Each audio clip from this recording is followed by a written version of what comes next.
లోపు మీరు వీలైనంత వరకు మన టీమ్స్ అందరూ ఎక్కడ వాళ్ళు అక్కడ ఏ మండలాల్లో అయితే బాగా డ్యామేజ్ ఉందో అక్కడికి వెళ్ళి ఆ టీమ్స్ అన్ని కూడా ఇళ్లలో నీళ్లు ఉంటే జేసీపీలు పెట్టి బయటికి డైవర్ట్ చేయడము. తర్వాత వాళ్ళ ఇల్లులు పచ్చిగుండి లేదా బాగా మన ఇళ్ళ నష్టం జరిగి ఉంటే కొంత వాళ్ళకు మనోధైర్యం చేయడం. తర్వాత బయటికి రాకుండా ఏది వాగుల దగ్గర అట్లనే ఇరిగేషన్ వాళ్ళు కూడా అలర్ట్గా ఉండమని చెప్పాలి. ఎక్కడెక్కడ చెరువులు ఉన్నాయి, ఎక్కడెక్కడ వాగులు ఉన్నాయి, ఆ చెరువులు ఏమైనా డ్యామేజ్ అవుతాయా ఎట్లా ఉంది చూసుకొని ఆ కింద చెరువుల కింద ఉన్నటువంటి పబ్లిక్ ను కూడా అలర్ట్ చేయడము, అక్కడ నుంచి షిఫ్ట్ చేసుకోవడము.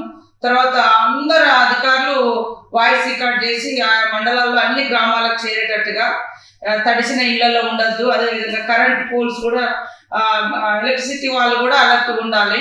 తర్వాత డ్రింకింగ్ వాటర్ను కూడా మనము అంటే అందుబాటులో ఉంచుకునే విధంగా చూడాలి. మొత్తం నిరాశ్రులైనటువంటి వాళ్ళు ఎవరైతే 500-600 మంది ఉన్నారో వాళ్ళకు ఫుడ్ కానీ వాటర్ కానీ మంచిగా ఇబ్బంది లేకుండా ప్రొవైడ్ చేయాలి.